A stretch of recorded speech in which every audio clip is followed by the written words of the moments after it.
Good morning everyone, welcome to study with Aastha YouTube channel. यदि आप channel पर पहली बार विजिट कर रहे हों तो चैनल को सब्सक्राइब ज़रूर कर लीजिए, साथ में बेल आइकन को प्रेस कर लीजिए ताकि हमारी सभी वीडियो के रेगुलर नोटिफिकेशन आपको मिलते रहें। आइए आज के समाचार पत्रों पर डालते हैं एक नज़र। कोरोना संक्रमण के बढ़ते मामलों के बीच उच्चतम न्यायालय ने शुक्रवार को अस्पतालों में मरीजों के इलाज और उनके साथ ही शवों को रखे जाने की घटनाओं का स्वतः संज्ञान लिया।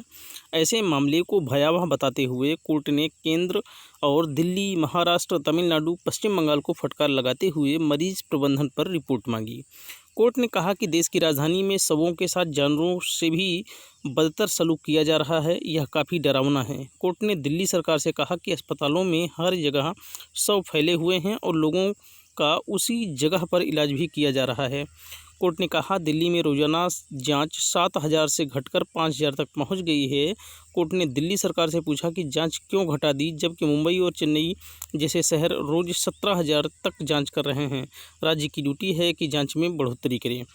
कोर्ट ने दिल्ली सरकार और उनके अस्पताल की ओर से हुई लापरवाही पर जवाब दाखिल करने को कहा है और अगली सुनवाई 17 जून को होगी। जीएसटी परिषद की 40वीं बैठक में सरकार ने जीएसटी रिटर्न नहीं भर पाने पर व्यापारियों को राहत देने का फैसला किया है। वित्त मंत्री निर्मला सीतारमण ने शुक्रवार को बैठक के बाद बताया कि जिन पर टैक्स देनदारी नहीं है उन पर विलंब शुल्क नहीं लगेगा। यह बैठक कोरोना संकट के चलते वीडियो कॉन्फ्रेंसिंग के जरिए की गई। जुलाई 2017 से जनवरी 2020 तक के दौरान जीएसटी रिटर्न नहीं भरने वाले ऐसे कारोबारी जिन पर कोई टैक्स बकाया नहीं है, उन्हें अब रिटर्न फाइल करने पर विलंब शुल्क नहीं देना होगा। ऐसे कारोबारी जिन पर टैक्स बकाया है उन्हें अधिकतम 500 रुपये विलंब शुल्क देना होगा। जुलाई 2017 से जनवरी 2020 तक का बकाया जीएसटी रिटर्न 1 जुलाई से 30 सितंबर 2020 के बीच फाइल किया जा सकता है। मानसून अब भारत में पहले से ज़्यादा वक्त बिताएगा। मौसम विभाग ने नए अध्ययन के मुताबिक मानसून पहले की तुलना में हफ्ते भर पहले ही पूरे भारत में पहुंच रहा है। पूरे भारत तक पहुंचने में पहले इसे 14 जुलाई तक का समय लग रहा था, अब वहीं 8 जुलाई तक ही मानसून बारिश पूरे देश को भिगो दे रही है। मानसून के विदा होने के समय में भी 15 दिनों का इजाफा हो रहा है। हाल के कई सालों में मानसून पैटर्न में बदलाव देखने को मिले हैं। पहले दिल्ली में मानसून के पहुँचने की आधिकारिक तारीख 29 जून थी, लेकिन पिछले लगभग 8 सालों के औसत के हिसाब से इसे अब 2 दिन पहले कर दिया गया है। अब दिल्ली में मानसून के पहुंचने की आधिकारिक तारीख 24 जून हो गई है। वहीं पहले दिल्ली से मानसून की विदाई 21 सितंबर तक मानी जाती थी, लेकिन अब दिल्ली पहले की तुलना में 4 दिन ज़्यादा ठहरेगा। अब मानसून की विदाई की तारीख 25 सितंबर निश्चित की गई है। अनामिका शुक्ला बनकर अंबेडकर नगर के कस्तूरबा विद्यालय में नौकरी कर रही मैनपुरी की अनीता को गिरफ्तार कर लिया गया। शुक्रवार को पुलिस ने मैनपुरी के लक्ष्मणपुर से अनीता की गिरफ्तारी की। अनीता फर्जी डिग्री के सहारे विज्ञान शिक्षिका की नौकरी कर रही थी। खुलासा होने के बाद बीएसए अंबेडकर नगर ने इसके खिलाफ मुकदमा दर्ज कराया था। अंबेडकर नगर पुलिस ने पकड़ी गई अनीता को मैनपुरी कोर्ट में पेश किया और रिमांड हासिल कर उसे अंबेडकर नगर ले गई। इससे पहले कांचगंज में सुप्रिया की गिरफ्तारी हो चुकी है। 6 जून को बीएसए अंबेडकर नगर अतुल सक्सेना ने आलापुर स्थित थाने में रिपोर्ट दर्ज कराई थी।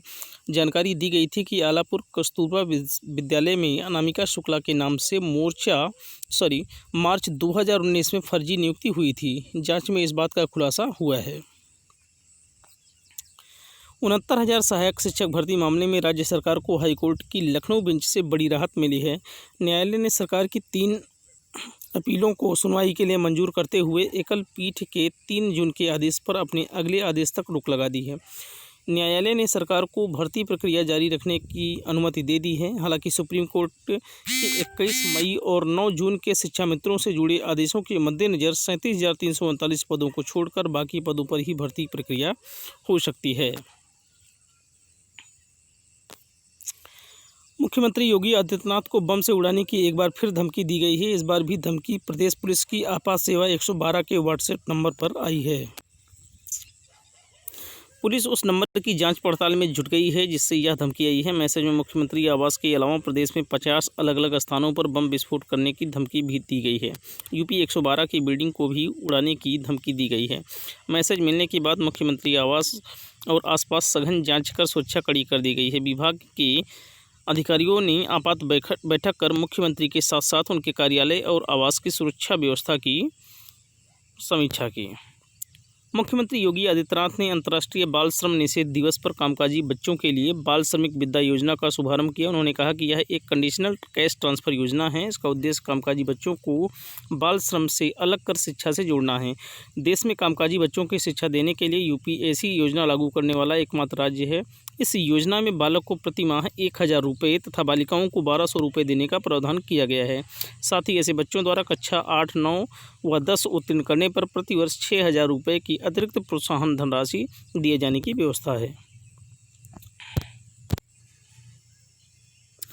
केंद्र ने शुक्रवार को कहा कि देश में जारी लॉकडाउन 1 के दौरान रात 9 बजे से सुबह 5 बजे तक लोगों की गतिविधियों पर प्रतिबंध रहेगा, लेकिन राजमार्गों पर यात्रियों को ले जाने वाली बसों और माल ढोने वाले ट्रकों की आवाजाही पर कोई प्रतिबंध नहीं है। केंद्रीय गृह सचिव अजय भल्ला ने सभी राज्यों को भेजे संदेश में यह भी कहा कि रात के दौरान लोगों की गतिविधियों पर रोक लगाने का प्राथमिक उद्देश्य लोगों को एकत्र होने से रोकने और भौतिक दूरी सुनिश्चित करने पर केंद्रित है, लेकिन इसका उद्देश्य आपूर्ति श्रृंखला और साजो सामान को लाने ले जाने पर रोका नहीं है। उन्होंने कहा है कि देश भर में जरूरी गतिविधियों को छोड़कर गृह मंत्रालय ने रात 9 बजे से सुबह 5 बजे तक लोगों की गतिविधियों को प्रतिबंधित करने के लिए दिशा निर्देश जारी किए थे। भल्ला ने कहा कि गृह मंत्रालय के संज्ञान में आया है कि कुछ राज्य और केंद्र शासित प्रदेश रात 9 बजे से सुबह 5 बजे के बीच राजमार्गों पर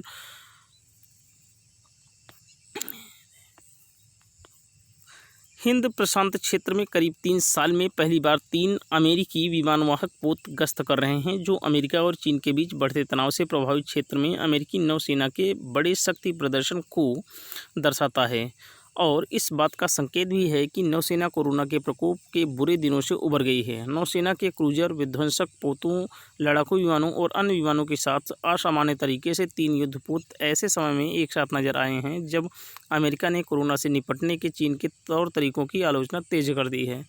उसने हांगकांग पर व्यापक नियंत्रण करने के कदमों और दक्षिण चीन सागर में मानव निर्मित द्वीपों पर सैन्य मौजूदगी के चीन के अभियान की भी आलोचना की है। Centre for strategic and international studies में चाइना पावर प्रोजेक्ट देश में कोरोना विषाणु संक्रमण के मामलों में 24 घंटों में रिकॉर्ड 10,956 की बढ़ोतरी दर्ज की गई है। इस वृद्धि के चलते कुल संक्रमितों की संख्या 2,97,535 तक पहुंच गई है। जॉन हॉपकिंस विश्वविद्यालय के मुताबिक भारत दुनिया में कोरोना संक्रमण से सबसे अधिक प्रभावित चौथा देश बन गया है। हमारे देश से ज़्यादा संक्रमण रूस, ब्राज़ील और अमेरिका में है। यदि आज का सेशन आपको पसंद आया हो तो वीडियो को लाइक करें, शेयर करें और कमेंट करें। साथ में स्टडी विद आस्था के यूट्यूब चैनल को सब्सक्राइब करें। Thank you so much. शुक्रिया, धन्यवाद। Have a nice day.